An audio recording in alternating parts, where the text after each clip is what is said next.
के सबसे बड़े आयोजन से विपक्ष को वाकई में आपत्ति हो रही है या फिर सच में कुछ कमियां हैं महाकुंभ की, जिनको लेकर अखिलेश यादव कह रहे हैं कि सकारात्मक तरीके से हम उन कमी को सरकार तक पहुंचाने की कोशिश करेंगे। और अब आपको बता देते हैं कि अखिलेश के सवाल कितने सही हैं और उन सवालों के पीछे सच्चाई क्या है, उन सवालों के बीच सच्चाई क्या है जो सरकार की ओर से लगातार दावे किए जा रहे हैं। अखिलेश के मुताबिक 22 पुल बनने थे। अखिलेश यादव ये दावा कर रहे हैं कि 22 पुल बनने थे और ये कह रहे हैं कि अब तक कुल 9 पांटून पुल बनकर तैयार हुए हैं प्रयागराज में, जबकि अब सरकार की ओर से यह दावा किया गया है, प्रशासन की ओर से दावा किया गया है कि महाकुंभ के लिए 30 पांटून पुल बनने थे, जिनमें से 17 से ज्यादा पांटून पुल बनकर तैयार हो चुके हैं। यह सरकार का दावा है।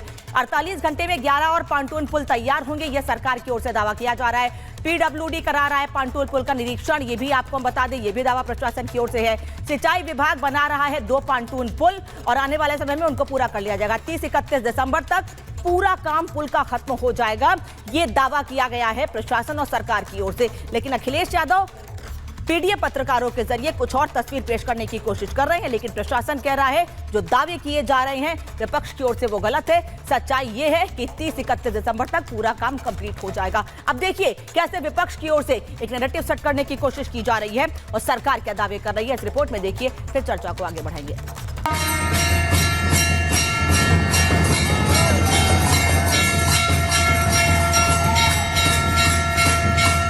महाकुंभ की परंपरा का सबसे अहम पहलू ये है देश को दिशा मिलती है। दुनिया भर के हमारा अनुमान है 40 करोड़ श्रद्धालु इस आयोजन में भाग लेकर दुनिया का सबसे बड़ा सनातनी आयोजन यानी महाकुंभ 2025 महज कुछ दिनों में शुरू होने वाला है। महाकुंभ में पूरी दुनिया से करीब 45 करोड़ सनातनियों के आने की उम्मीद है, इसलिए महाकुंभ को भव्य दिव्य अलौकिक बनाने के लिए तैयारियां जोरों पर हैं। लेकिन इन्हीं तैयारियों में खामियां भी गिनाई जा रही और ये काम कोई और नहीं बल्कि समाजवादी पार्टी के मुखिया अखिलेश यादव कर रहे हैं। अखिलेश बीते कई दिनों से कभी बिजली व्यवस्था, कभी मेला क्षेत्र की सुरक्षा व्यवस्था, तो कभी पांटून पुलों के इंतजाम की व्यवस्था को नाकाफी बता रहे हैं।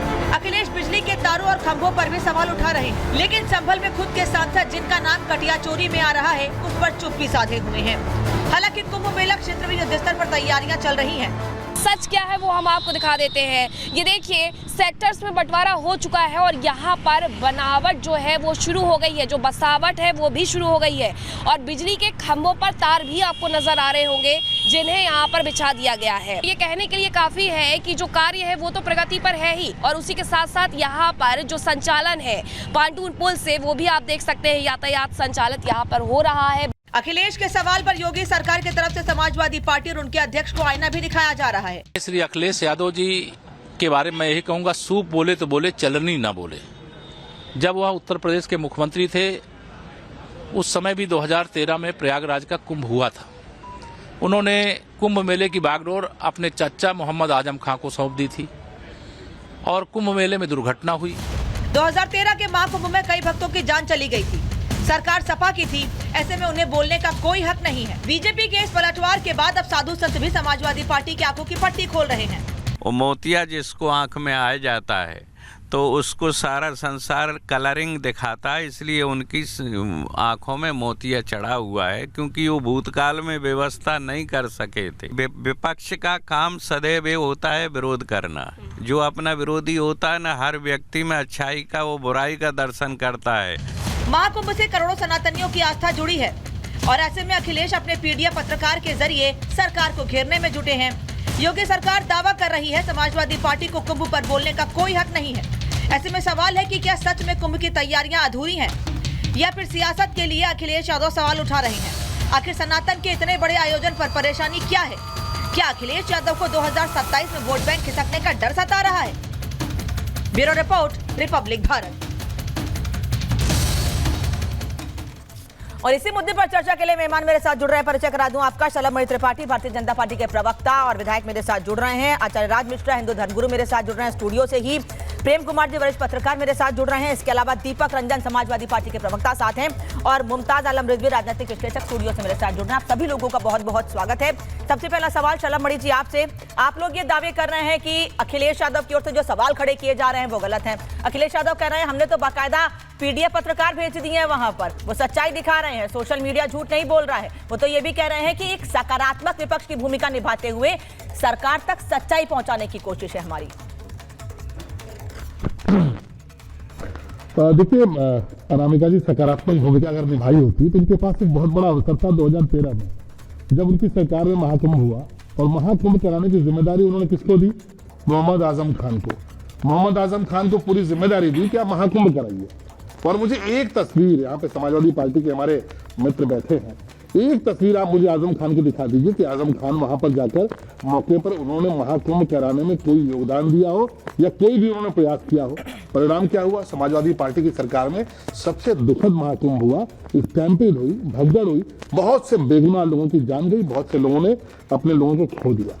और आज नतीजा ये है कि आज जब एक महाकुंभ होने जा रहा है, एक उत्सव का माहौल है, एक अलग तरह की अविरल गंगा आपको वहां पर नजर आ रही है। मुझे लग रहा है आपका कुछ दिक्कत है, आपको ऑडियो बहुत साफ मिनट तक नहीं आ पा रहा है। आपने जो अभी तक कहा मैं कुछ बातें ही आपकी समझ पाई हूँ, कोशिश करेंगे कि आपकी ऑडियो को ठीक करके जल्दी से आपसे वापस से हम जुड़े।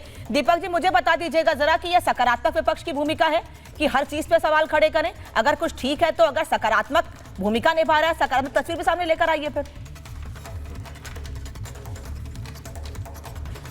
सच जो है जनता को दिखाने का काम कर रहे हैं, तो इसमें हम गलत कहां से हैं? सरकार में बैठे लोग और सरकार के नुमाइंदे और सरकार के आला अधिकारी, ये तो झूठ बोलने की मशीन है। जब से भारतीय जनता पार्टी की सरकार बनी है, सिवाय झूठ के इन्होंने कहा क्या हमने वहां पे पोल लगा दिए बिना तार के? जो हम वीडियो फुटेजेस जो वहां पे दिखा रहे हैं, अगर हम तैयारियों के लिए, अगर सरकार जो है नाकाम है, अगर सरकार वहां पे तैयारी नहीं कर पा रही है, तो हम तो अपने पार्टी के कार्यकर्ता जो हमारे कर्मठ कार्यकर्ता है उनको तक लगाने के लिए राजनेता जी ने सरकार से गुहार लगाई है। भाई आप हमारी, अगर आप कहीं उपयोगिता चाहो, अगर हमारा कहीं योगदान चाहो, तो हम उसको योगदान करने के लिए तैयार हैं। हम वहां पे भाई 2013 में समाजवादी पार्टी की सरकार थी, जैसा कि हमारे काबिल दोस्त हमारे मित्र शलभ मणि त्रिपाठी जी बता रहे हैं। देखिए वहां पे कुंभ के अंदर कोई ऐसी मिसहैपनिंग नहीं हुई थी, लेकिन वहां पे चूंकि वो रेल प्रशासन की फेलोटी थी, रेल प्रशासन जब रेलवे प्लेटफॉर्म पे जो है रेलवे स्टेशन पे इस तरीके की अफरा तफरी हुई थी, इस तरीके की अफरा, बीच मत बोलो पंडित जी, गुरु जी, बीच मत बोलो, बीच मत बोलो, आप एक शब्द नहीं बोल पाओगे आचार्य जी, एक शब्द नहीं बोल पाओगे, एक शब्द नहीं बोल पाओगे, बीच में टीका टिप्पणी करोगे, एक शब्द नहीं बोल पाओगे। अरे धर्म गुरु का नाम जो लिखवाए वो, अरे राज जी थोड़ा शांत होने की भी, अरे शांत रहो राज, अपने बारे में बोलना। ठीक है, मैं बता रही हूँ, मैं आचार्य मिश्रा को बता रही हूँ। सनातन नहीं दीपक जी फिर बात सुन लीजिए ना, नहीं बोल रहे हैं वो बीच में, आप बात तो सुन लीजिए। वो ये कह रहे हैं कि पिछले कुंभ में 42 लोगों की मौत हुई थी, जिसे अखिलेश यादव ने, सर सुनिए सवाल तो सुनिए, जिसे नहीं तो सवाल पूछ रहे सुन तो लीजिए। वो ये कह रहे हैं ठीक नहीं सर, मैं कुछ नहीं रोक रही हूँ आपको, मैं नहीं रोक रही हूँ, मैं सिर्फ इतना सवाल पूछ रही हूँ जो आचार्य मिश्रा ने उठाया। वो ये कह रहे हैं पिछले कुंभ में 42 लोगों की जान गई थी, जिसको मुख्यमंत्री रहते हुए अखिलेश यादव ने कुंभ मेला क्षेत्र से बाहर बताया था। अब इस पर जवाब दीजिए। और आप कह रहे कोई मिसहैपनिंग नहीं हुई थी? तो देखिए बिल्कुल हुई थी मिसहैपनिंग, मैं ये कह रहा था, लेकिन कुंभ मेले के अंतर्गत नहीं हुई थी। जब स्टेशन पे जा रहे थे तो उस टाइम रेल प्रशासन की चूक थी, क्योंकि वहां पे ज्यादा लोग वहां पे थे और प्रशासन के अंडर में था। मुख्यमंत्री कौन था? सनातन के लोग। तो अभी हाथरस में जो कांड हुआ उसमें मुख्यमंत्री कौन था? हाथरस में जो कांड हुआ उसमें मुख्यमंत्री कौन है? किसके खिलाफ कार्रवाई हो गई? हाथरस में जो इतनी अफरा तफरी, इतने लोगों की जाने गई, इतनी मासूमों की जाने गई, बात कीजिए ना, बाबा के साथ फोटो थी, अभी की बात कीजिए, अपनी बात पूरी कीजिए। शरद जी के पास जाऊंगी, इनको ऑडियो ठीक हो गया। आचार्य मिश्रा कंप्लीट कर लीजिए जल्दी से। दीपक जी अपनी बात पूरी कीजिए, मुझे कुंभ की बात करिए, मुझसे कुंभ की बात कीजिए, मुझे ये बता दीजिएगा। आप कह रहे हैं कि पिछले कुंभ में कोई मिसहैपनिंग नहीं हुई थी, 42 लोगों की जान अगर रेलवे स्टेशन पर गई थी, उसका जिम्मेदार कौन है?